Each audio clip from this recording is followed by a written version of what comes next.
Students, now the topic is capital gain. तो सबसे पहले हम समझेंगे गेन क्या होता है और प्रॉफिट क्या होता है, ठीक? Because the term is gain. Okay, now पहली टर्म है प्रॉफिट और दूसरी टर्म है गेन, ठीक? वो पैसा जो हम कमाते हैं ना नॉर्मल कोर्स ऑफ एक्शन। अगर मैं करता हूँ रेडीमेड गारमेंट्स के साथ, जो पैसा मैं कमाऊंगा उसे आप कहेंगे प्रॉफिट। क्या कहेंगे? अगर मैं कर रहा हूँ लैपटॉप्स के साथ, अगर मैंने लैपटॉप बाय एंड सेल किया, वहां पे कोई अमाउंट भेजा, that's what you called profit. अब आप समझिए, मैं यहाँ पे पढ़ा रहा हूँ, कोई पैसा कमाऊंगा, इट इज प्रॉफिट।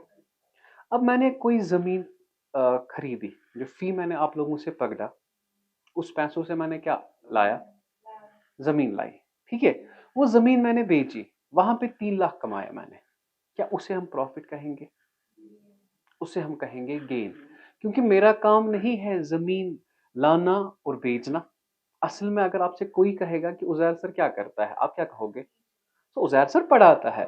पढ़ाना is my normal course of action. So amount earned from normal course of business, that's what you called profit. क्या कहते हैं आप उसे? समझ आया? वो पैसा जो आप कमाओगे ना नॉर्मल कोर्स ऑफ एक्शन से, normal course of, that's what you called profit. Is it clear? So what is profit? Amount earned from, yeah, amount earned from main business, yeah, from normal course of action. Is it clear? Amount earned from normal course of action, जिससे आप कहते हैं बेटा जो आपका main business होता है, उसे आप क्या कहते हैं बेटा? Profit. Is it clear?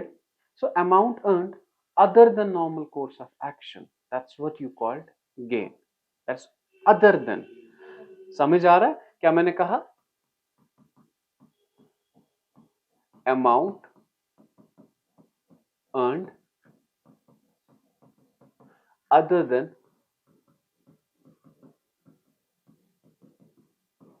normal course of action, तो उसे आप क्या कहते हैं बेटा? उसे आप कहते हैं गेन। और getting my idea? What do you call that? Gain. So थोड़ी बहुत समझ आई आपने कि प्रॉफिट और गेन में क्या फर्क है? Listen to me. प्रॉफिट हम कमाते हैं स्टॉक से। किससे कमाते हैं? Is it clear? For example मैं करता हूँ एसीज के साथ, एसीज के साथ मैंने एसी बाय एंड सेल किया, वहां पे कोई अमाउंट मैंने अर्न किया, what is that? That is profit. Okay, अब मैं एसीज के साथ करता हूँ, वहां पे मैंने एक गाड़ी लाई। क्या लाई?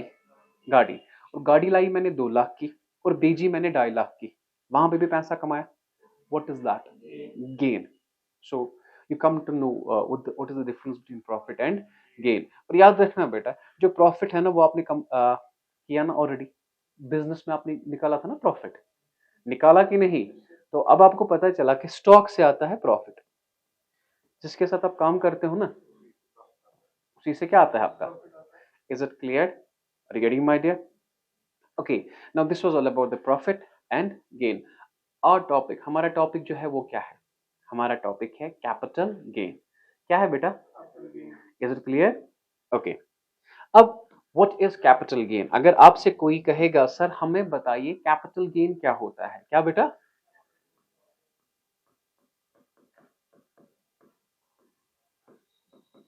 तो हम कहेंगे उसे the gain, the gain which is derived, which is derived from the sale of capital asset, from the sale of capital asset is called capital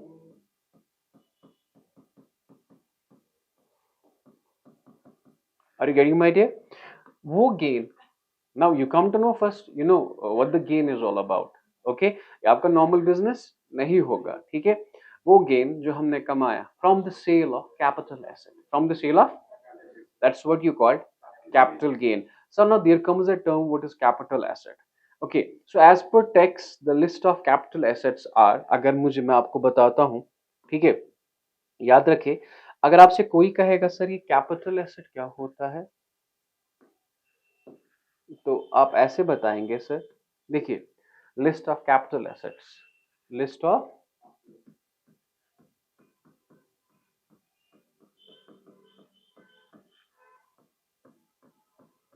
list of, तो सबसे पहले हम बताएंगे लैंड, दूसरा building,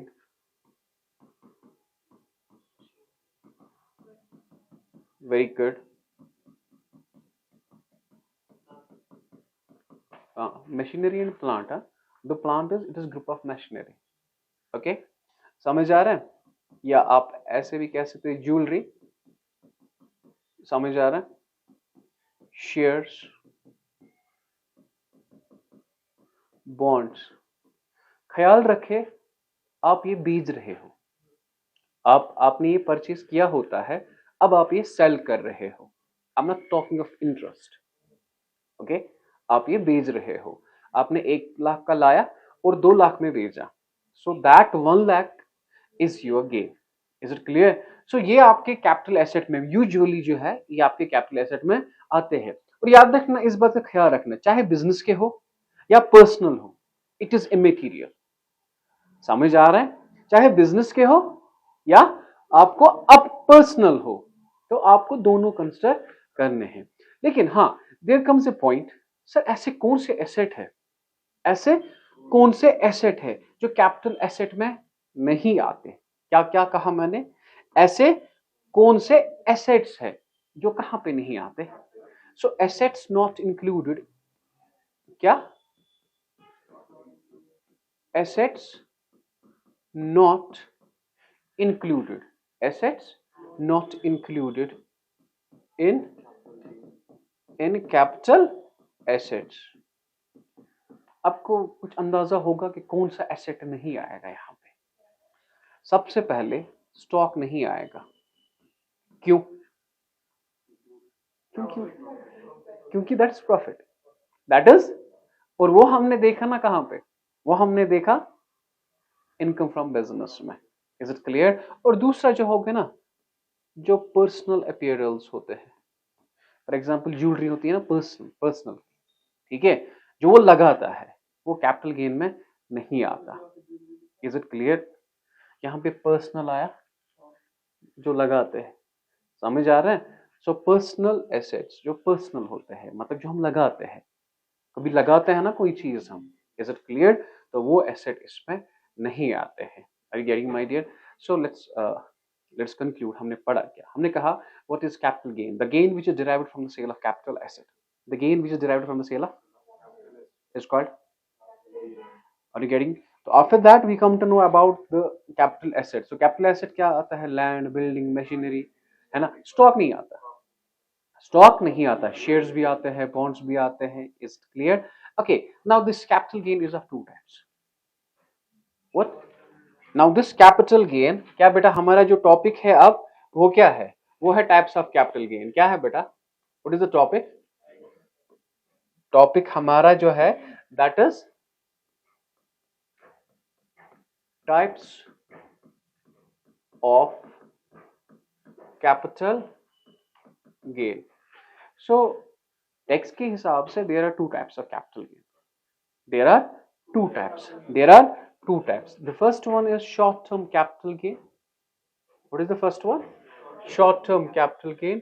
And the second one is long-term capital gain. What is the first one? Short-term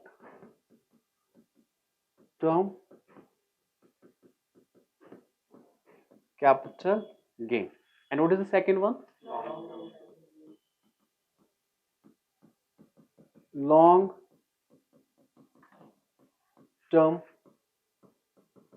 capital gain. Is it clear? The gain What is short-term capital gain? The gain which is derived from the sale of short-term capital asset. Yeah, the gain which is derived from the sale of short-term capital asset. Is it clear? तो अगर मुझे कोई कहेगा sir what is short-term capital gain, तो हम क्या कहेंगे? The gain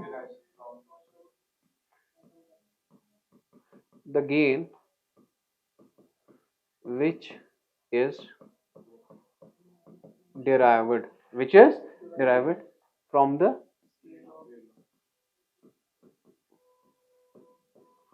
from the sale of short term capital asset is called short term capital gain. Now there comes a term, sir, there comes a term short term capital asset. Okay, पढ़ाऊंगा इसके बाद. Okay, what is the second one? Long term capital gain. What is long term capital gain? The gain which is derived from the sale of long term capital asset. Okay, चलो लिखते हैं. The gain which is derived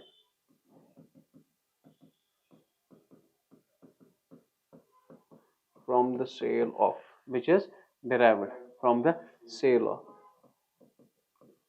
long term capital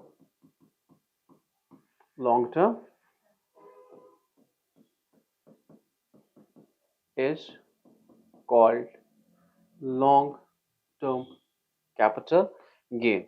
Is it clear? So again there comes a term long term capital asset. Okay, now this capital gain is of two types. The first one is short term capital asset and the second one is, so what is short term capital asset? The gain which is derived from the sale of short term capital asset is called short term capital gain, and the gain which is derived from the sale of long term capital asset is called long term capital gain. Now there comes the term short term capital asset. क्या बेटा? Okay, अब वो पढ़ते हैं. क्या पढ़ते हैं हम? Short term capital asset. Is it clear? क्या पढ़ते हैं? बेटा तेज मत हो रहा है, समझ आ रहा है? Short term capital asset. Okay, what is short term capital asset? Any asset which is held by the SSC, for less than or up to 36 months. 30 मतलब 3 साल तक जो आपके पास रहे या उससे कम, उसे आप कहते हैं कौन सा? तो हम क्या लिखेंगे? So any asset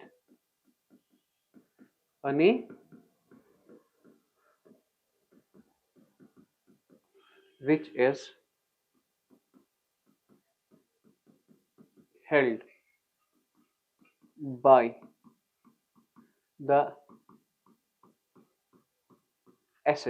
held by the SSC, for less than or up to 36 months is called short term capital asset. समझ आ रहा है? नहीं समझ नहीं आया आपने? मैं आपको बताता हूँ. फॉर एग्जाम्पल, अगर आपने लेटेड भी बेटा, आपने कोई एसेट बाई किया और उसी एसेट को आपने सेल किया. कंसिडर दिस, आपने 22 में खरीदा, 24 में बेचा, तो कितने साल हो गए? 2 साल. Is it clear? So what kind of asset it is? So हाँ, listen to me, make it very clear. अगर आपने 35 मंथ्स तक रखा शॉर्ट टर्म, 36 मंथ्स तक रखा शॉर्ट टर्म, इवन 2 मंथ्स रखा, is it clear? Even 3 months, 1 year, 2 year, up to 3 year, that is short term capital asset. Is it clear?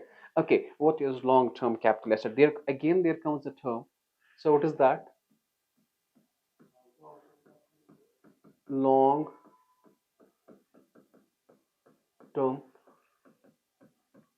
capital asset. Sir, what is long term capital asset?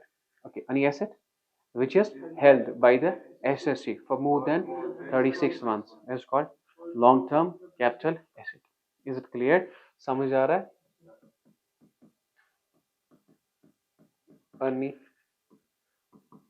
asset which is held by the SSC for more than 36 months. For more than 36 months is called long-term capital asset. Is it clear? So this was all about the types of capital gain. What is the first one? Short-term capital gain. What is the second one? What is short-term capital gain? Short-term capital gain, the gain which is derived from the, and what is capital short-term capital asset? Any asset which is held by the SSC for less than 36 months. That's what you call short-term capital asset. Is it clear? Now there comes another term, that's long-term capital gain. The gain which is derived from the sale of long-term capital asset is called long-term capital gain. Okay, what is long-term capital asset? Any asset which is held by the SSC. Okay, now there are certain exceptions. You know exception? There are certain exceptions. What? क्या लिखा मैंने बेटा?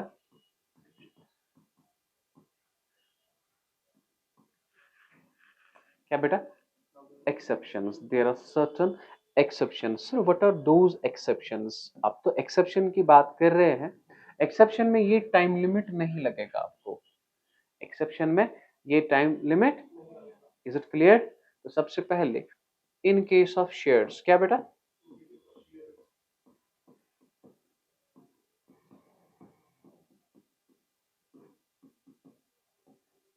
Time limit is 12 months. Shares में time limit क्या है बेटा? 12 महीने. ठीक है.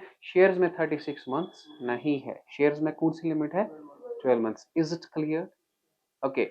नाउ दूसरा डेप्रिसिएबल एसेट क्या बेटा?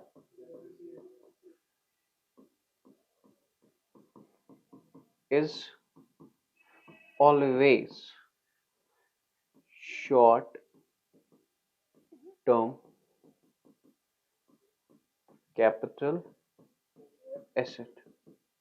सर ये समझ नहीं आया कि depreciable asset is always short term capital asset. What does it mean? It means जब एसेट की डेप्रिसिएशन होगी, जब एसेट की वहां पे टाइम लिमिट कंसिडर नहीं करना है, that asset is short term capital asset. मैं क्वेश्चन में ही दिखाऊंगा. देखिए फॉर एग्जांपल मैं आपको ये एग्जांपल यहां पे दिखाता हूं. ठीक. तो अगर ऐसे लिखा है, सपोज ऐसे लिखा है cost of machinery. Cost of machinery बेटा क्या? Cost of machinery in the year 2005 और 2006 5 लाख. देखो कब मैंने लाया ये? 2005 2006. Is it clear? Are you getting my dear? 2005 2006 अभी चल रहा है प्रीवियस ईयर 23 24. समझ आ रहा है? 23. हाँ हम लिखेंगे सेल प्राइस क्या बेटा? बेचा कब हमने? 23 24 में. लेट इट बी बेटा हमने ये बेचा 7 लाख में. कितने में बेचा? आप कहते सर ये तो लॉन्ग टर्म कैपिटल एसेट है ना? ठीक. लेकिन इसके साथ एक चीज दी है, that is what you called WDV, return down value. क्या? रिटर्न डाउन वैल्यू दिया है 1 लाख. क्या दिया है? जब भी ये रिटर्न डाउन वैल्यू दिया है ना, इसका मतलब है जब मैंने खरीदा उस वक्त कॉस्ट था. इस वक्त कॉस्ट क्या है? इस वक्त कॉस्ट है 1 lakh. Please written down value means present value, written down value means it means 5 lakh इसका कॉस्ट नहीं है, इसका कॉस्ट क्या है इस वक्त, तो डेप्रिसिएशन हुई है ना। तो जब भी रिटन डाउन वैल्यू दिया होगा तो आपने देखना ही नहीं है टाइम लिमिट की तरह, आपने कहना है कि ये शॉर्ट टर्म कैपिटल एसेट है। क्यों? क्योंकि इसकी डेप्रिसिएशन हुई है, इसकी डेप्रिसिएशन हुई है। अब मुझे बताओ इस वक्त कॉस्ट क्या है इसका, भेजा कितने में मैंने, तो 6 लाख मेरा शॉर्ट टर्म, तो इसके साथ उस वक्त कुछ नहीं करना। Is it clear? तो क्या था बेटा एक्सेप्शन, दो एक्सेप्शंस थे, क्या थी? So what was the first exception? In case of shares, time limit is, and the second one, depreciable asset is always, नहीं समझ नहीं आया, शॉर्ट, ये depreciable asset जो है ना वो always क्या है, शॉर्ट टर्म कैपिटल एसेट। समझ आया? समझ आया? यहां तक कोई question? So this was all about capital gain, types of capital gain, short term capital gain, long term capital gain, short term capital gain से आया short term capital asset and long term capital asset, and after that there was exceptions। क्या थी बेटा? exception दो थी। What was the first exception?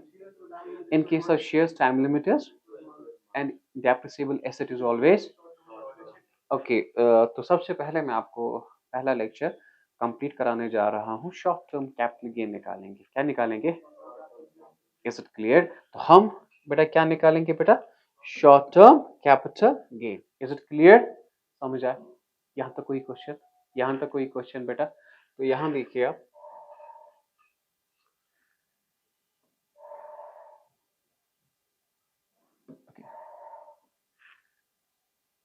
तो ऊपर always याद रखना बेटा, जब भी आप लिखोगे ना ऊपर लिखना calculation of short term capital gain. क्या बेटा? Calculation of short term capital gain. तो सबसे पहले क्या होगा इसमें? इसमें कुछ नहीं होगा, इसमें सीधे होगा सेलिंग प्राइस। क्या होगा? ठीक, सेलिंग प्राइस से आपने लेस करना है बेटा कॉस्ट प्राइस। क्या करना है? सपोज सेलिंग प्राइस है आपका 100 और कॉस्ट प्राइस है आपका 40, जो आपने 60 कमाया ना, this is what you called short term capital gain. लेकिन आप कैसे पहचानोगे शॉर्ट टर्म कैपिटल गेन आएगा इसमें कि लॉन्ग टर्म कैपिटल गेन आएगा? आप कैसे पहचानोगे? तो आप पहचानोगे as per time limit, as per time limit. ठीक है, अगर वो एसेट आपने 3 साल से कम रखा है, 3 साल से कम रखा है, तो अगर वो बेचा आपने तो वहां पे क्या आएगा? Short term capital gain. Is it clear? Short term capital gain. So this is the format of ये शॉर्ट टर्म कैपिटल गेन का। चलो क्वेश्चन करें हम। Okay, so what is the current previous year, जो इस वक्त का आपका प्रीवियस ईयर है ना,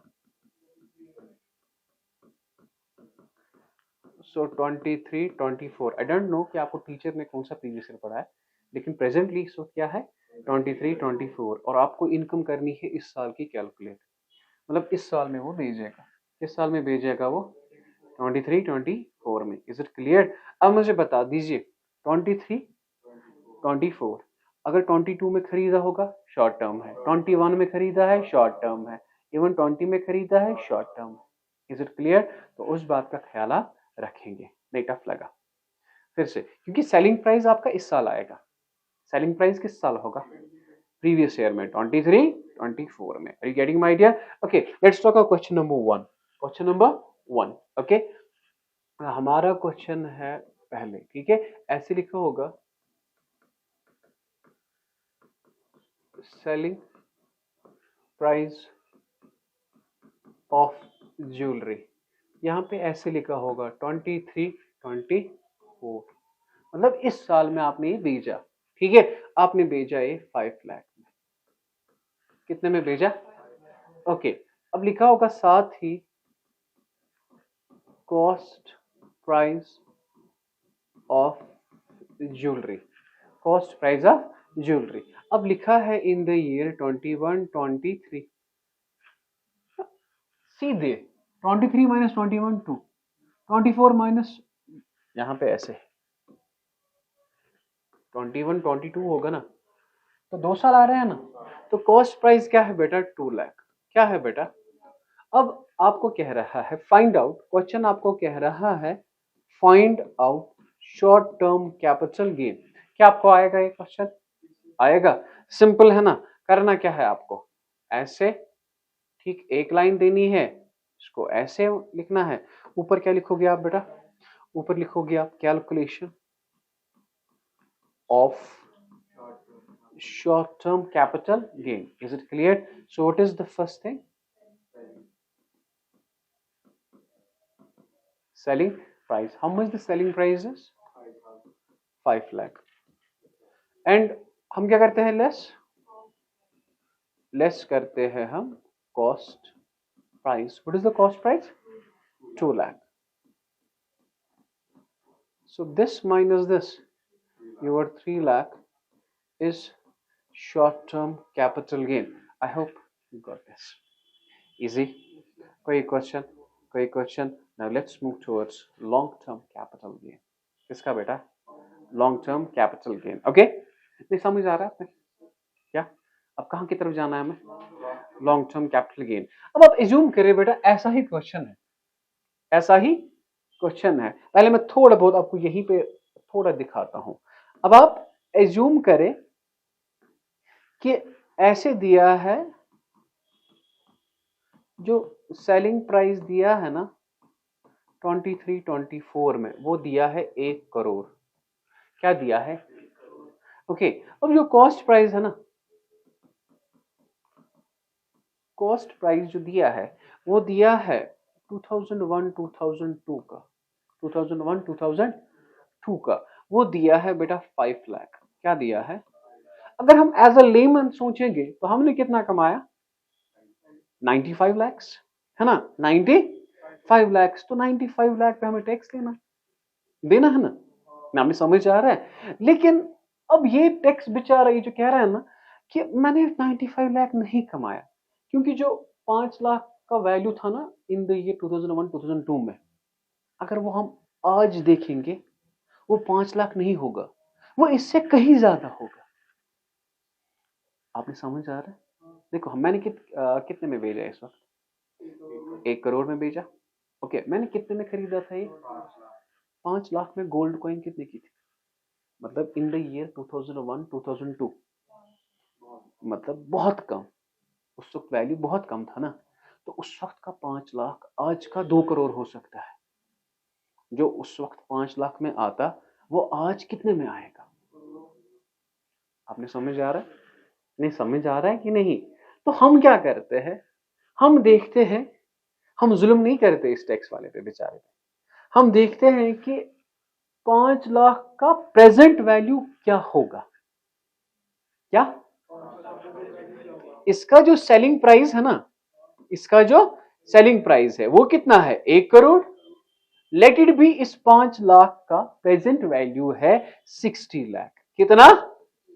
तो इसे टैक्स देना है only 40 lakh. So you have to find out the present value. What do you have to find out? So present value कैसे हम निकालते हैं? There is a formula. There is a, नहीं समझ आ रही है? नहीं बात समझिए, पहले यहां पे देखिए, मैं आपको समझाता हूं। देखो बेटा, प्रेजेंट वैल्यू कब का निकालना है?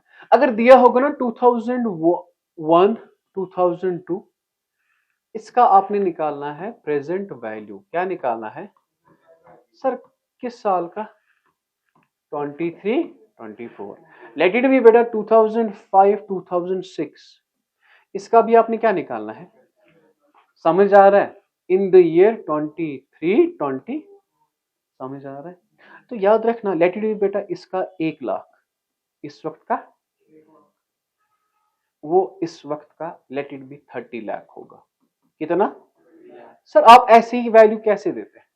ऐसी वैल्यू हम नहीं देते हैं, हम इसे कन्वर्ट करेंगे। क्या करेंगे? Is it clear? तो चलिए मैं आपको बताता हूं कि हम क्वेश्चन कैसे करेंगे। ठीक है, हमारा क्या टॉपिक है? आप लॉन्ग टर्म कैपिटल गेन। क्या है हमारा टॉपिक बेटा? Long term capital gain. Is it clear my dear?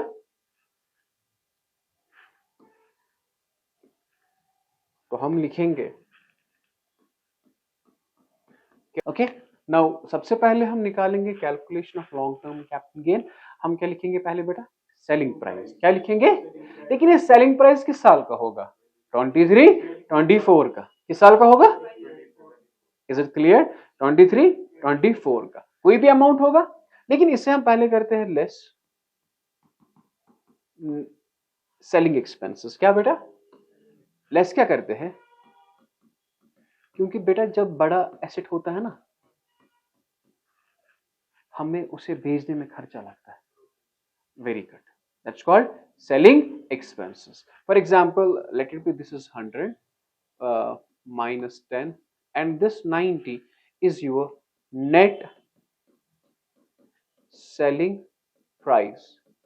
Net, is it clear? क्या कहते हैं इसे, net selling price. Are you getting my idea, समझ आ रहा है, टफ लगा, टफ लगा, सच बताइए ना बेटा, यहां तक ठीक। लेकिन सर अब लेस वहां पे कॉस्ट करते थे, यहां पे क्या करना है,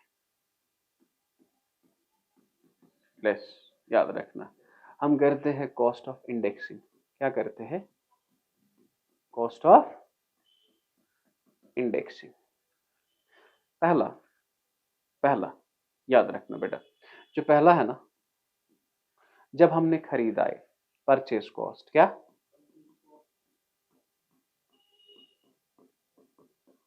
इनटू CII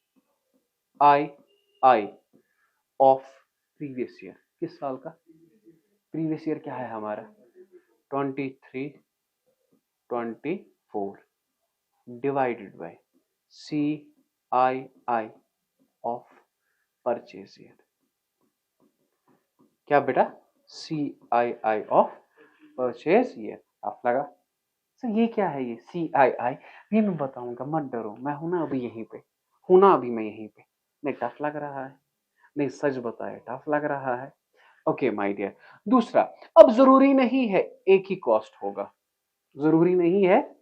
मैंने जमीन खरीदी, लेट इट बी बेटा 2001 में, अब 2010 में मैंने मकान बनाया, उस वक्त का इंडेक्सिंग अलग होगा, उस वक्त का इंडेक्सिंग, तो उसे हम कहते हैं इंप्रूवमेंट कॉस्ट। क्या कहते हैं, improvement cost. Is it clear, into क्या करेंगे, improvement cost into CII of 23 24 divide by CII of improvement year. Sir खुदा की कसम अगर हमें ये चीज समझ आई, मैं हूं नहीं। अब हम पहले क्या सीखते हैं, ये क्या सीखेंगे, सर पहले तो ये CII समझ नहीं आया। CII का लफ्जी माने है कॉस्ट ऑफ इन्फ्लेशन इंडेक्स। क्या बेटा, क्या बेटा, कॉस्ट ऑफ इन्फ्लेशन इंडेक्स। और याद रखना माय डियर, अब 23 24 का CII क्या होगा वो हम देखेंगे अभी गूगल से। क्या देखेंगे, कल मैंने चेक किया था, अराउंड 348 और 341 इन दोनों में से एक है। समझ आया, तो अब हम किसके क्वेश्चन कर लेते हैं, पहले हम देखेंगे कॉस्ट ऑफ इंडेक्सिंग। क्या देखेंगे, cost of indexing. So purchase cost जब परचेज किया है into CII of previous year divide by जब आपने खरीदा, improvement cost CII of previous year divide by जब आपने इंप्रूव किया। ठीक है, चलो मैं आपको ये बताता हूं। ठीक है, ये दिया होगा ना क्वेश्चन, ये जो है ना ये फाइनेंशियल ईयर 2001 और 2002 हम लेते हैं बेस। क्या लेते हैं, दैट इज 100 हम इस साल लेते हैं, और यही 100 इस साल में इसका वैल्यू था 105, इसी 100 का वैल्यू था इन दिस ईयर 109, इसी 100 का वैल्यू था इन द ईयर 4 और 5 113। इज इट क्लियर, तो इसी 100 का वैल्यू इन द ईयर 10 11 167, इसी 100 का वैल्यू इन द 15 16 254। समझ आ रहा है, अब 23 24 जो है ना ये आपका प्रीवियस ईयर है। क्या है, तो इसका वैल्यू क्या है 348, आपको देखने की जरूरत भी नहीं होगी, ये याद रखना 348। Okay, now we have this type of asset. Question क्या कह रहा है, याद रखना कि एक जमीन हमने खरीदी थी इन the year 2001 and 2002, in the year 2001 and 2002, कितने में, 1 लाख की। उसी जमीन पे इन द ईयर 2010 और 2011 में हमने क्या बनाया, मकान। कितने में? 16,70,000। 16 lakh. Is it clear? Is it clear? अब हमने वही मकान बेचा इन द ईयर 23-24 1 करोड़ में। आपको कह रहा है कि आप निकाले long term capital gain. Is it clear? ये आपको क्वेश्चन कह रहा है। ओके माय डियर, देखो हम क्या करेंगे, पहले हम इस 1 लाख और इस 16,70,000 का वैल्यू निकालेंगे। क्वेश्चन कैसे करना है मैं आपको बताता हूँ। सेलिंग प्राइस बेटा कितना है? सेलिंग प्राइस 1 करोड़, ठीक है। So it is around 1 10 100,000 10,000 lakh 10 lakh crore. So 1 crore आपका सेलिंग प्राइस है। Is it clear? लेस करते हैं आप सेलिंग एक्सपेंस, निकलता है नेट सेलिंग प्राइस। वही करते हैं, लेस क्या करते हैं हम? Selling expenses. बेटा वो नील है। Is it clear? तो आपका 1 करोड़ ही आपका नेट सेलिंग प्राइस निकलेगा। Is it clear? लेस करना है अब हमें, लेस करना है कॉस्ट ऑफ इंडेक्सिंग। ये बहुत इजी है। क्या है बेटा? कॉस्ट ऑफ इंडेक्सिंग, ठीक है।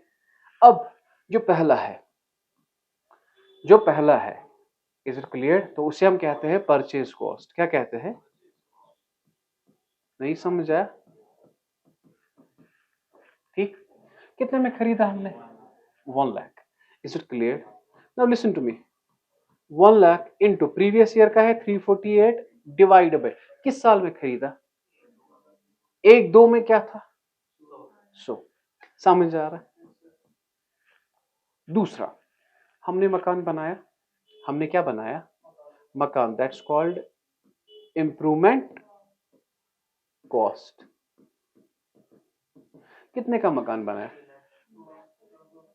16,70,000 इनटू ऑलवेज करना है आपको 348 इस साल डिवाइडेड बाय इस वक्त का क्या था इंडेक्स?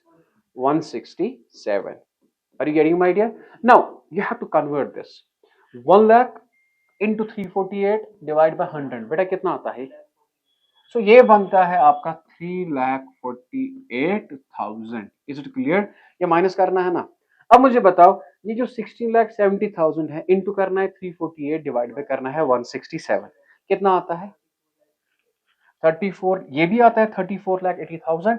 यस बेटा 34,80,000। Is it clear?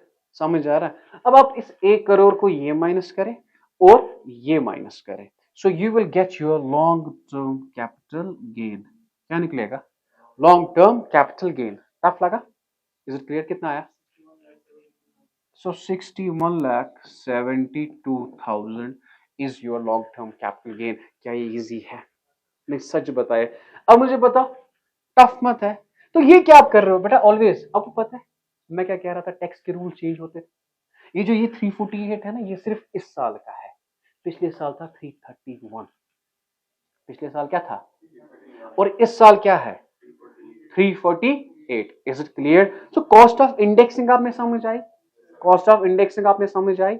Is it clear? थोड़ा बहुत आप कॉपी करेंगे पहले, ठीक है। इजी है ना? चलो okay my dear, now we have next question. आप देखिए, cost of land in the year 34 इतना, हाउस कंस्ट्रक्ट हमने बनाया इस साल में इतना, इसको रिपेयर भी किया इस साल में, और सेलिंग प्राइस है आपका इतना। तो सबसे पहले जब आप क्वेश्चन करोगे, आप लिखेंगे बेटा पहले क्या लिखेंगे आप? So how much is your selling price?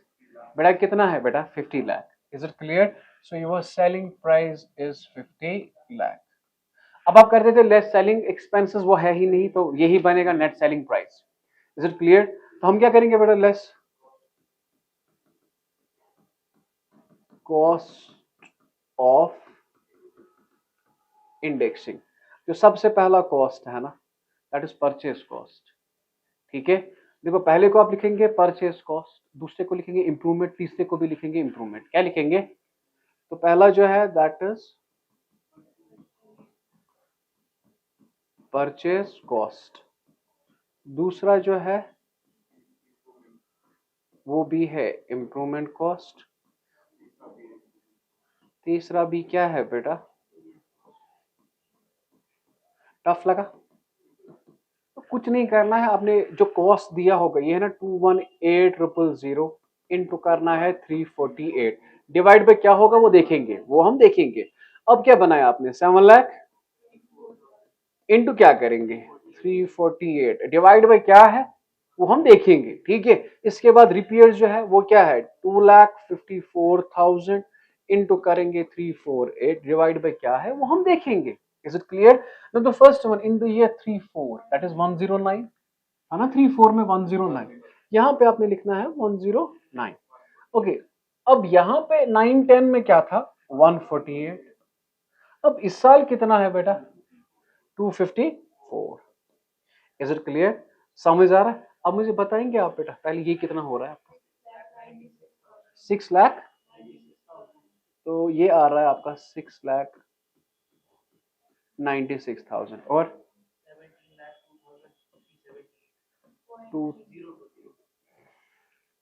17 lakh,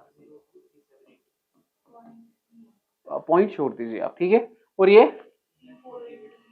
3,48,000 तक, तो ये आपका क्या बना लॉन्ग टर्म, इससे ये माइनस करना है, बताइए 22,53,000। सो ये आपका आया long term capital gain. I hope कि आपको ये क्लियर है, ठीक है। तो इम्प्रूवमेंट 2 से ज्यादा भी हो सकती है, टफ नहीं है, आएगा। अगर आपने ये आया बेटा ये क्वेश्चन, तो आप ये क्वेश्चन खुद करेंगे बेटा घर में, ठीक है। तो यहाँ पे मैंने CI भी दिया है, इसका हर एक चीज इजी है, मल्टीप्लाई करना है आपको बस किसके साथ 348 के साथ, ठीक है, कंप्लीट है।